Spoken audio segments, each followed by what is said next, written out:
नमस्कार। आकाशवाणी जयपुर अजमेर से प्रस्तुत हैं प्रादेशिक समाचार।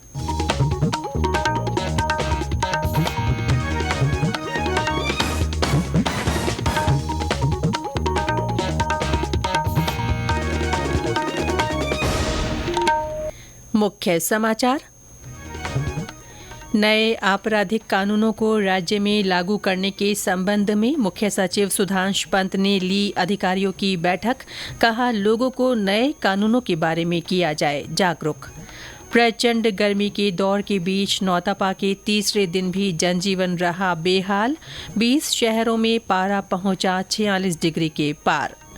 ललित कला अकादमी राज्य के विभिन्न अंचलों में लुप्त हो रही कलाओं को बनाए रखने के लिए प्रशिक्षण शिविर आयोजित करेगी। और महावारी स्वच्छता दिवस आज, इस वर्ष का विषय पीरियड फ्रेंडली वर्ल्ड।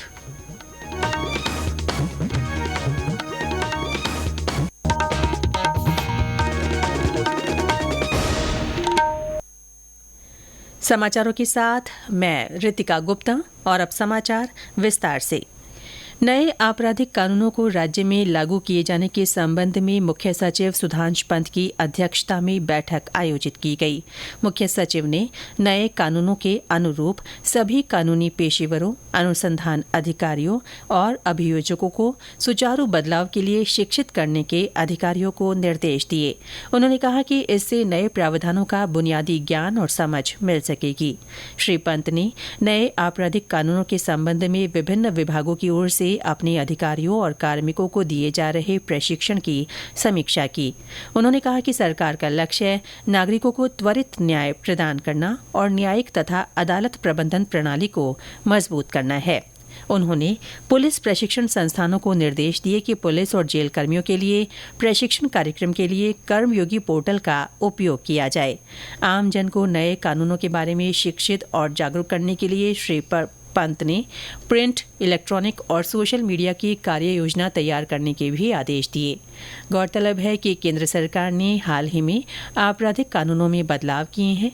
1 जुलाई से पूरे देश में लागू होने वाले 3 नए आपराधिक कानूनों, भारतीय न्याय संहिता, भारतीय नागरिक सुरक्षा संहिता और भारतीय साक्ष्य अधिनियम के प्रभावी क्रियान्वयन के उद्देश्य से पुलिसकर्मियों को प्रशिक्षण दिया जा रहा है। बैठक में गृह विभाग से जुड़े कई अधिकारी मौजूद रहे। प्रदेश में प्रचंड गर्मी का दौर जारी है। नौतपा के तीसरे दिन कल भी झुलसाने वाली गर्मी और तेज लू ने जनजीवन को बुरी तरह प्रभावित किया। फलौदी तीसरे दिन भी सबसे ज्यादा 49.4 डिग्री सेल्सियस तापमान के साथ प्रदेश का सबसे गर्म स्थान रहा। ये सामान्य से 6.3 डिग्री सेल्सियस ऊपर रहा। बाड़मेर में पारा 49.3 डिग्री सेल्सियस पर पहुंच गया। बीकानेर, चूरू, श्रीगंगानगर, धौलपुर, कोटा, पिलानी, वनस्थली, फतेहपुर और करौली में तापमान 48 डिग्री सेल्सियस से ऊपर रहा। वहीं 20 शहरों में पारा 46 डिग्री सेल्सियस से ऊपर मापा गया। राजधानी जयपुर में कल इस सीजन का सबसे गर्म दिन रहा। यहां दिन का तापमान 46.4 डिग्री सेल्सियस दर्ज किया गया। भरतपुर से हमारे संवाददाता ने बताया कि वहां नौतपा का असर बढ़ने के कारण जनजीवन अस्त व्यस्त है।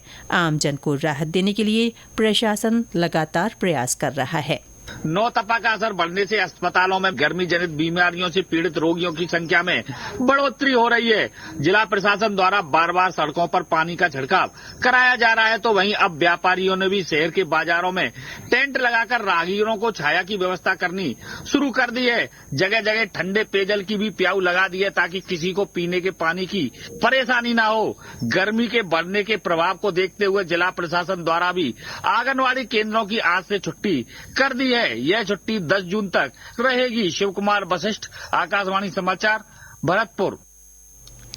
बाड़मेर में भी लोगों को प्रचंड गर्मी से राहत दिलाने के लिए जिला प्रशासन के साथ विभिन्न समाज सेवी संस्थाएं सहयोग कर रही हैं। लोगों को गर्मी से राहत दिलाने के लिए जिला प्रशासन की ओर से लगातार प्रयास किए जा रहे हैं।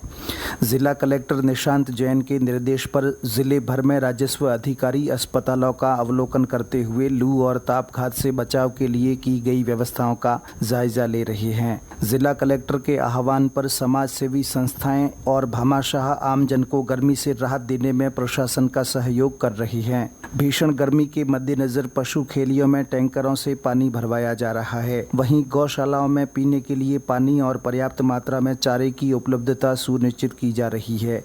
साथ ही पक्षियों के लिए परिंदे लगाए जा रहे हैं। जसवंत सिंह डूडी, आकाशवाणी समाचार, बाड़मेर। दिन के साथ रात में भी तापमान में बढ़ोतरी होने से लोगों को राहत नहीं मिल पा रही है। सबसे ज्यादा 36 डिग्री सेल्सियस न्यूनतम तापमान कोटा में दर्ज हुआ, जो सामान्य से 5 डिग्री ज्यादा है। लगभग सभी स्थानों पर रात का तापमान 30 से 35 डिग्री के बीच रिकॉर्ड किया जा रहा है। मौसम विभाग के अनुसार गर्मी का ये दौर अभी बना रहेगा। विभाग ने आज 10 जिलों में गर्मी का रेड अलर्ट जारी किया है।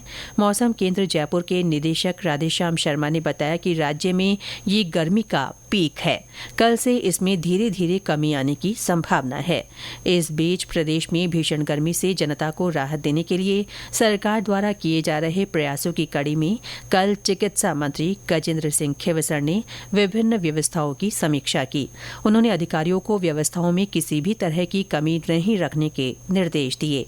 चिकित्सा मंत्री ने कहा कि भीषण गर्मी की वर्तमान स्थिति में आम जन को स्वस्थ और सामान्य जीवन के लिए आवश्यक स्वास्थ्य सेवाएं उपलब्ध कराना सरकार की प्राथमिक जिम्मेदारी है।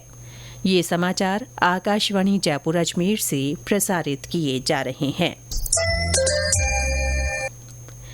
राजस्थान ललित कला अकादमी राज्य के विभिन्न अंचलों में लुप्त हो रही कलाओं को बनाए रखने के लिए और लोगों को इन कलाओं की जानकारी देने के उद्देश्य से प्रशिक्षण शिविर आयोजित करेगी। अकादमी के प्रशासक डॉक्टर आरुषि मलिक ने बताया कि बूंदी शैली के लिए समसामयिक कला दीर्घा कोटा में, फड पेंटिंग के लिए भीलवाड़ा में, टेराकोटा मृण कला के लिए उदयपुर में प्रशिक्षण शिविर आयोजित किए जाएंगे। अजमेर में जल रंग, बीकानेर में उस्ता कला और मथेरन कला के प्रशिक्षण शिविर लगेंगे। उन्होंने बताया कि इसी क्रम में अकादमी संकुल जयपुर में कैलीग्राफी, म्यूरल और पेपर मेकिंग कार्यशालाओं का भी आयोजन किया जाएगा। ये ग्रीष्मकालीन शिविर अगले महीने से आयोजित होंगे। प्रदेश में मिलावट के खिलाफ अभियान के तहत लगातार कार्रवाई की जा रही है। खाद्य सुरक्षा और औषधि नियंत्रण आयुक्त इकबाल खान के नेतृत्व में कल जयपुर के सरना डूंगर स्थित एक फर्म पर कार्रवाई कर करीब 16,000 लीटर खाद्य तेल सीज किया गया। अतिरिक्त आयुक्त पंकज ओझा ने बताया कि फर्म में तेल की रीपैकिंग की एनओसी भी मौके पर नहीं पाई गई और अन्य कई कमियां मिली। एक ही परिसर में एक ही तेल की अलग अलग ब्रांड के नाम से पैकिंग पाई गई। उधर बीकानेर में खाद्य सुरक्षा अधिकारियों ने एक मसाला कंपनी का निरीक्षण कर वहां से मसालों के नमूने लिए। इन्हें जांच के लिए जन स्वास्थ्य प्रयोगशाला भिजवाया गया है। जांच रिपोर्ट मिलने के बाद आवश्यक कार्रवाई की जाएगी।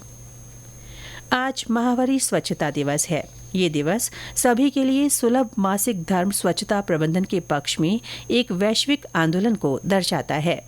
इस वर्ष का विषय है पीरियड फ्रेंडली वर्ल्ड। ये आवश्यक सामूहिक प्रयास पर जोर देता है कि मासिक धर्म से गुजर रही प्रत्येक महिला के पास अपने मासिक धर्म को गरिमा के साथ प्रबंधित करने के लिए ज्ञान और संसाधन हो।